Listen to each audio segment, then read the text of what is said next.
And if you fail one check ride, your chances of ever being in that top 10%, 15% to get a fighter aircraft are almost zero. So I went to my very first check ride. Yes, one of the first group of women that had the opportunity by law to fly fighters. I'm going to make it happen because I spoke my truth. And I knocked that check ride out of the park. Blue skies, tailwinds, everything went well. I even got an award for that check ride. So I'm feeling pretty good, right? I've wanted to do this since I was 5. Nothing's going to stand in my way. I get out to my second check ride, month 2 of a 12-month program, blue skies and tailwind, go to fire up that tweet. It took like 6 fingers, really 1950s technology. And I get out there and the jet won't start. I was having all sorts of issues, got to call the crew chief out. Finally get the engine started. Then there's a fuel problem, an electrical problem, a hydraulic problem. This whole time I'm getting frustrated. Why is this happening to me on my check ride? And this whole time, I'm watching the fuel gauge go down. This whole time, the takeoff and landing time, the window to fly is shrinking. It's my job as the pilot in command to adjust real time, my fuel and my timing requirements. I'm still required to get all of these items done on this flight with less fuel now and with less time. And why is this happening to me? Very frustrated. Finally get out to the runway to take off, and wouldn't you know it, somebody who's coming in for landing on final decides to declare an emergency, right? Great, add to my problems. I end up sitting on the ground for another 20 minutes. Finally get airborne. Blue skies, tailwinds, acrobatic flight, loops, rolls, things called Immelmans and split S's. It was phenomenal. I was like, yeah, I'm the woman. So I get in, down on the ground, I get in there for the debrief, and the evaluator pilot says, okay, go grab a snack, grab the bathroom, we'll meet back in 10 minutes to debrief this, and I'll give you your grade. He goes, but I want to prepare you, I want you to know up front, so you can go kind of get yourself together, you failed the check ride. You failed the check ride. You have used your mulligan. And that little 5-year-old girl was still really deep inside of me at that moment, and it hurt. So I kept a stiff upper lip. I went in, I listened to his debrief, and he says, the good news is the rest of your grades on these other 30 items were flawless. So you get, the A+ for that.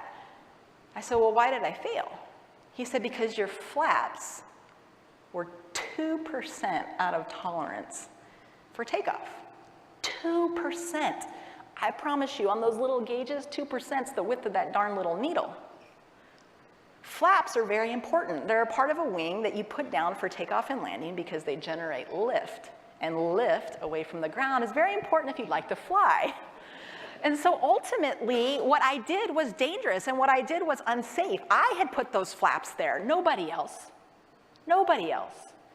And at the end of the day, I walked out, and the guys in the flight were like, hey, how'd your check ride go? And I'm like, it was great, I failed. And I kept a stiff upper lip, never let them see a sweat. And I walked back to my room, I put my head in the pillow, and I cried like a baby.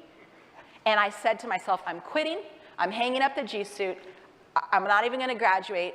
I used my mulligan. I was also young, 21, right? Feeling the emotion. My dream is over. What do I do? Do I call my parents? No, I couldn't bear. My dream was their dream. I couldn't bear to tell my dad that I had done this, that I had lost our dream for us. And so I called a mentor of mine, Sue Ross. She was amazing. She had actually been an English teacher when I was a cadet at the academy, but more importantly to me, she was a pilot back then. She was like Yoda. She was a woman military pilot in the 80s. I was like, she's fascinating. So I called her. She said, what happened? I said, I failed. I got to quit. It's horrible. I'm going to wash out of pilot training. Ugh, crying. She says, what did you do? I said, well, the jet wouldn't start. She's like, yeah, that's not why you failed. What did you do? I said, well, then someone had to have an emergency and throw off my whole plan. She's like, what did you do? I said, well, my flaps were out by 2%. She said, are you going to do that tomorrow? And I was thrown back. I said, Sue, I can't possibly fly tomorrow. I'm verklempt, I'm hanging up the G suit. I'm going home. The dream is dead. But Sue talked me off the ledge. Sue talked me off the ledge, right?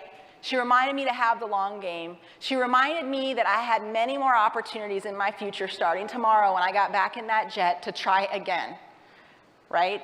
I was by the skin of my teeth, no doubt about it.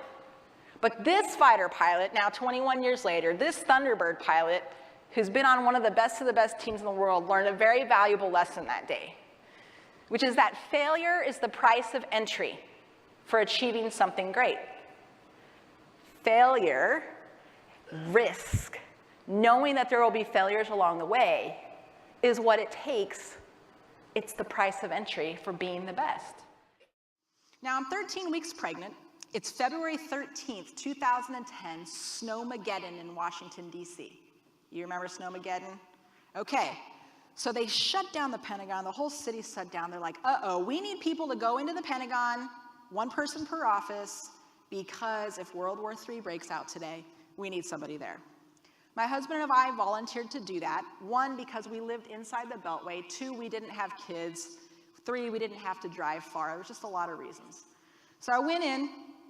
World War III did not happen that day. I did watch Family Feud. And at the end of my shift, I went home. Tons of snow. I get to the stairs outside the building. I'm 13 weeks pregnant, combat boots. I take the first step, and I fall head over heels, 15 steps to the bottom. And when I get to the bottom, I land. I get a moment of reprieve. And I realize I'm looking at the bottom of my boot right here. I had completely broken my leg across here and had a full dislocation of my ankle. I had no cell phone coverage, had to wait for someone to find me, 45 minutes for the ambulance to get there in the snow chains all the way to a civilian hospital. They said, you need emergency surgery to fix this leg if we're gonna do it right. But my baby, the most important thing I'd ever done in my whole life, the thing that defines me to this day, is being a mom. I was so scared. We had waited so long. I knew I was considered high risk already because of my age, and now I've got to have this surgery with my baby. What's going to happen? My husband finally shows up. They said, we got to give you an ultrasound to see how your baby's doing before this major surgery. I'm apologizing to my husband, crying. We get down to the ultrasound tech, and I'll never forget this moment. She's like, looks like she's 12, right? And she's chomping her gum. Oh, it was so annoying, and I was in so much pain. My husband gets there. I'm apologizing for messing our lives up. She's got the ultrasound thing going, and she finally puts her hand on my leg, and she says, sweetheart, it's okay. 2 strong heartbeats. Your twins are fine. My leg. My leg did not hurt at that time. I looked up at her, and I said, we're not having twins. She turns the screen towards me and my husband, who are very adept at reading radar.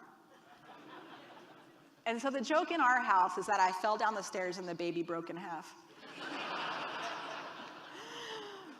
So anyways, because of the surgery, etc., I was put on strict home bed rest for the next 8 weeks, because anytime I would stand and try to use crutches, I would start getting Braxton Hicks, and they didn't want that. So my mom flew in. I laid around, literally bedpan and sponge bath. That's okay.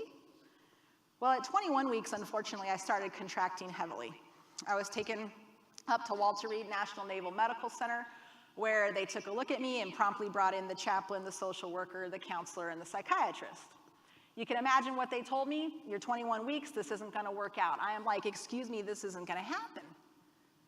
This isn't gonna happen. This is the single most important thing I've ever done in my life. Look at all the things that I've been through. You can't tell me this. They said, you're in labor. I said, well, how many weeks do I need to make it to? They said, you're at 21, you need to make it to 28 for the kids to have a chance. And I'm like, well, then I'm gonna do that. They're like, no, you're not. They literally brought in people to try to medicate me because they thought I was like not, processing everything. So I could do an entire speech on what happened next. But to suffice it to say, I would stay in preterm labor for 54 days. I would be in a position called Trendelenburg, which is head down and feet up, not to TMI you guys, but just kind of holding the babies in by gravity. And I would contract from minor, imperceptible ones all the way to major contractions every 3 to 12 minutes for 54 days. It is unheard of. I'm still friends with all the doctors and nurses. We get together every year. But it was one of the most extraordinary things that ever happened to me. It's the most extraordinary thing I've ever done. And I think it was one of the greatest gifts that ever happened to me, because I realized I was so much stronger than I had ever given myself credit for. And I honestly believe, and this is hard to say, that I love my children in a way I may not have had I not gone through this. And I learned something about resilience. Here's the thing, resilience is a great term. Resilience is important. But it means bouncing back to your previous self. When you go through something like this, and I know there's stories like this in the audience and stories like this on your teams, it is a crucible experience. You are completely different and forever changed when you come out on the other side. There's no bouncing back. This is about resurgence. This is about reinvention. 6 months after my kids were born, I was back in the cockpit of an F-15E, and a few months after that, I took command of my first fighter squadron. And another mantra that kept popping into my head, and I've left you with a few today, but here's another one. There was nothing I could do except my best in the moment. I could not control this, and it was yield to overcome. I kept telling myself, the more energy and stress I put into being upset about my circumstance, the more I hurt my circumstance and that of my children. Yield to overcome. It's not quitting, it's not surrendering, it's accepting and moving forward into that.